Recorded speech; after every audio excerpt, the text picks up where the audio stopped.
요즘 집 한 채 사기 정말 어렵죠. 어렵게 집을 장만하더라도 많은 분들이 자금 출처 조사가 나올까봐 엄청나게 고민을 하십니다. 증여세 신고 안 한 것들, 소득 신고 누락한 것들 걸릴까봐. 그래서 요즘 자금 출처 조사가 나오지 않게 하기 위해 상담 문의가 정말 많은데요. 상담 드리면서 아무리 플랜을 짜드려도 이분은 조사가 나오겠다 싶은 분이 있습니다. 하지만 조사가 나온다고 무조건 걱정만 하실 필요는 없습니다. 자금 출처 조사는 대비만 잘한다면 수백만 원에서 크게는 수천만 원까지 아낄 수 있습니다.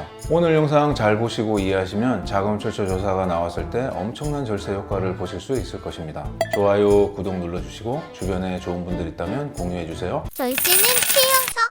세무사님, 조사를 미리 준비하면 이게 도움이 되나요? 언제 나올지도 모르고 안 나올 수도 있잖아요. 소명 요청이 오면 그때 대응을 잘하면 될 것 같은데 어떻게 생각하세요? 그쵸. 대부분 문PD처럼 생각하죠. 국세청에서 소명 요청이 오면 그때 잘 소명하면 되겠지. 그럼 계좌 안 볼 테니까 관계없잖아. 이렇게 생각하죠. 근데 큰 오산입니다. 지자체나 국토부 산하 한국부동산원에선 자금 조달 계획이 어떻게 되는지 먼저 소명해보라고 연락이 오지만 국세청에서 자금 출처 조사 대상자로 선정이 되면 그런 사전 소명 절차를 거치지 않습니다. 조사 사전 통지서부터 날아오고 계좌부터 조회해보게 됩니다. 사업자 조사와 달리 자금 출처 조사는 조사 대상자의 모든 계좌를 조회해보는데요. 해지된 계좌, 증권 계좌 모두 조회해봅니다. 그래서 무서운 거죠. 부동산원이랑 국세청은 절차 자체가 다르네요. 그러니까 국세청에서 걸리면은 그냥 계좌부터 열어보고 실질적인 조사가 시작된다, 이렇게도 볼 수 있겠네요. 네, 맞습니다. 계좌가 열린다면 예전 부모님한테 받은 자금들, 소득 누락한 자금들 다 확인되기 때문에 나의 소명 계획은 물거품이 되겠죠. 20%는 소명 안 해도 된다고 하던데 80%만 맞추면 되는 거 아니야? 이렇게 알고 계신 분들도 꽤 많으시더라고요. 조사가 시작되면 계좌로 다 확인되는데 증여 추정 규정 20%, 2억 이런 거 절대 안 빼줍니다. 2억, 20%, 그 얘기 저도 들었거든요. 그것도 궁금해서 물어보려고 했었는데 일단은 조사가 선정되는 그 과정을 조금 더 자세히 설명해 주시면 좋을 것 같습니다. 네, 제가 실제 사례로 설명드릴게요. 과정을 이해하면 왜 대응을 미리 해야 하는지 알 수 있으니까요. 자금 조달 계획서를 제출하면 지자체나 한국부동산원에선 1차 소명 요청이 올 수 있습니다. 지자체나 한국부동산원은 소득세, 증여세를 신고받는 곳이 아니기 때문에 실제로 부동산 취득한 사람의 소득 상황이나 상속 증여 상황을 모르기 때문에 실제로 그 사람의 자금 조달 계획이 어떤지 몰라서 물어보는 것이고요. 이때는 있는 그대로 잘 설명하시면 되는데요. 이해하시기 어려우실 것 같은데 예를 들어 설명드려 보겠습니다. 어린 나이에 고가의 부동산을 취득하더라도 이 사람이 고소득 자영업자일 수도 있고 고소득 전문직 사업자일 수도 있겠죠. 그게 아니더라도 증여세를 많이 내고 부동산을 취득할 수도 있고요. 고액의 자금을 상속받았을 수도 있습니다. 하지만 국토부나 지자체에는 이런 신고 자료가 없기 때문에 실제로 이 사람이 자금 조달 계획을 몰라서 물어보는 것이니 크게 걱정하실 필요 없다는 말씀이고요. 그래서 소득금액 증명원이나 계약 전 2주, 잔금 후 2주의 계좌 거래 내역을 제출받아 보는 것입니다. 실제로 제가 부동산 등 자금 출처에 대한 상담을 많이 하다 보니까 30세 이하의 분들은 거의 한국부동산원 등에서 소명 안내가 오는 것 같고요. 제가 상담드린 분도 30세 이하였지만 부부 두 분 다 전문직 사업자로서 소득이 충분한데 왜 소명 안내가 나왔는지 모르겠다고 문의를 주셨더라고요. 그래서 이런 상황을 설명을 드렸더니 그때 하고 이해를 하셨고요. 소득금액 증명원만 보내니 아무 문제 없이 잘 넘어가셨다고 연락이 오셨습니다. 이런 내용을 모른다면 한국부동산원에서 소명 안내 문의 나왔을 때 엄청난 긴장 속에 고민을 하시겠죠? 맞아요. 그분은 진짜 심장이 철렁하셨을 것 같아요. 하지만 국세청 자금 출처 조사는 다릅니다. 소명 요청을 먼저 하지 않습니다. 소득 상황, 상속 증여 상황을 모두 알고 접근하기 때문에 먼저 물어볼 필요가 없는 것이죠. 조사 대상자로 선정이 되면 무조건 조사 사전 통지서부터 날아오고 계좌가 조회가 됩니다. 그래서 무서운 것이죠. 진짜 무서운데요. 저 갑자기 생각난 게 있는데 요즘 신문기사, 인터넷에서 부동산 취득한 사람들 전수검사 하겠다 이런 이야기가 나와가지고 이거 걱정하시는 분들이 생각보다 많으시더라고요. 이 부분에 대해서는 세무사님 어떻게 생각하시나요? 제가 예전 영상에서도 소개해드렸는데요. 국세청에선 부의 편법 증여에 대해서 아주 중요하게 생각하기 때문에 이런 조사를 할 때면 대대적으로 보도자료를 냅니다. 국세청 홈페이지에 보면 예전 보도자료를 보시면 관계기관, 즉 국토부나 지자체가 되겠죠. 탈세 혐의 자료로 통보가 온 사람을 전체 조사하지는 않았다는 것을 알 수 있습니다. 국세청은 국토부나 행안부의 산하기관이 아니고요. 제일 많은 과세 자료를 자체적으로 보유하고 있으므로 관계기관에서 자료 통보가 오면 참고는 하겠지만 자체적인 선정 기준을 가지고 분석을 합니다. 그래서 국세청의 조사 대상자 선정 기준에 대해 알고 대비하셔야 하겠습니다. 세무사님 아까 잠깐 말씀을 해주셨는데요. 부동산 사용처 입증을 20% 또는 2억 원까지는 뭐 안 해도 된다.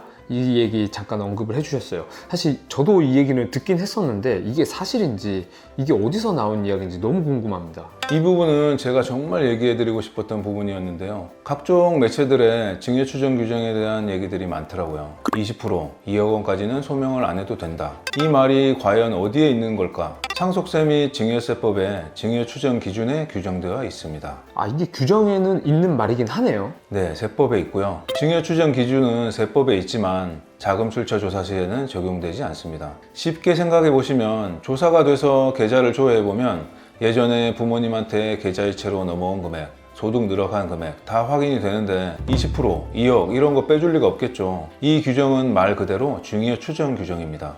진짜 내용을 몰랐을 때 얘기고요. 그리고 제가 전 영상에서 상속 추정에 대한 얘기도 드렸었는데요. 두 규정은 비슷한데 차이점이 있습니다. 두 규정 모두 기준 금액은 같지만 상속 추정은 돌아가신 분이 사용한 금액을 입증해야 하는 것이고 증여 추정은 받은 사람이 사용한 금액을 입증해야 하는 것인데요. 돌아가신 분은 말이 없으니 상속 추정은 사용처 입증에 어려움이 있겠죠.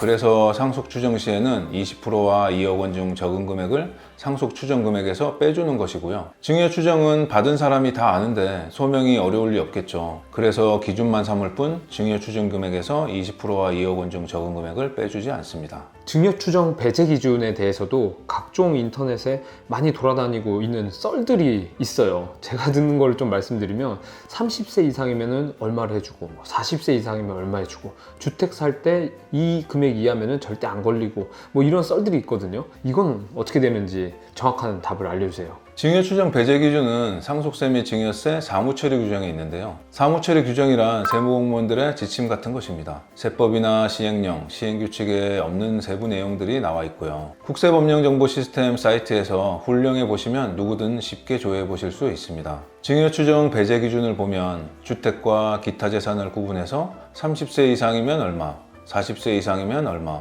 증여 추정 배제 기준이 나와 있는데요. 저는 국세공무원 생활을 18년 하면서 이 금액을 한 번도 외워본 적이 없습니다. 왜일까요? 실무에서는 쓰일 일이 없거든요. 아까와 같이 자금 출처 조사를 해서 계좌를 열어보면 부모님한테 온 금액들이 바로바로 확인되는데 30세 이상이라고 얼마, 40세 이상이라고 얼마 빼줄 일이 없겠죠. 오늘부터 증여 추정 기준, 증여 추정 배제 기준 이런 것들은 머릿속에서 아예 지우세요. 실무에서 자금 출처 조사에서는 절대 쓰이지 않는 것들입니다.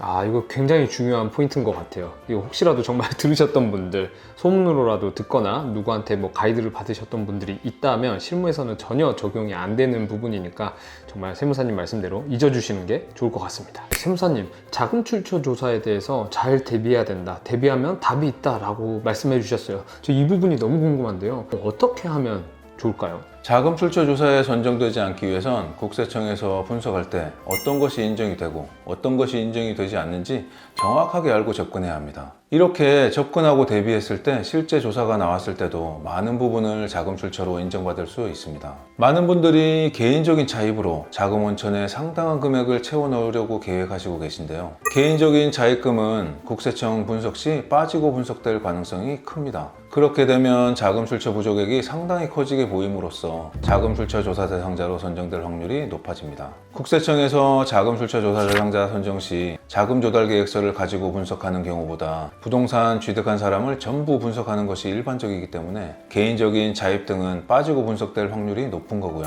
하지만 주택담보대출은 다르죠. 자금 조달 계획서를 보지 않더라도 부동산 등기를 떼보면 을구에 정확한 금액이 기재되어 있으므로 이것만큼 확실한 자금 원천이 없겠습니다. 그래서 여유가 있더라도 소득 금액이 적다든지 한 경우 주택담보대출을 더 받으셔야 조사받을 확률을 줄일 수 있습니다. 주택담보대출을 받는 게 굉장히 중요한 포인트네요. 근데 이렇게 받게 되면은 이자가 발생하니까 이 부분을 좀 아깝게 생각하실 분들이 있을 것 같아요. 대출이자 얼마 아깝다고 주택담보대출 대신 개인적인 차입을 선택하신 분들, 이렇게 되면 조사로 선정됨으로써 계좌가 열리게 되고 판도라의 상자가 열리게 되는 것입니다. 자금 출처 조사를 받을까봐 염려되시는 분들은 개인적인 차입은 줄이시고 주택담보대출 비율을 높이세요. 이렇게 하시면 자금 출처 조사뿐만 아니라 부채 사후 관리에서도 자유로우실 수 있습니다. 여기서 또 하나의 중요한 포인트가 있는데요. 이 주택담보대출은 주택을 취득한 해에는 일부라도 절대 상환하지 마시고요. 그 다음 해부터 본인의 소득금액 범위 내에서 천천히 상환해 나가세요. 일부 상환 시 근저당권을 현행화하지 않으니까 부동산 등기에 그대로 기재되어 있으니 괜찮겠지? 하시겠지만 실제로 조사가 나왔을 때는 부채 잔액 증명원을 받아보므로 일부라도 상환한 경우 자금 출처가 부족해서 엄청난 세금이 추징될 수 있겠습니다. 그럼 이런 경우에는 일부러 자금 출처 조사를 피하려고 주택담보대출을 왕창 받았다가 1, 2년 뒤에 싹 갚아버리는 이런 편법을 바로 다 잡아낼 수 있겠네요. 이런 거 생각하면 안 되겠네요. 안 되죠.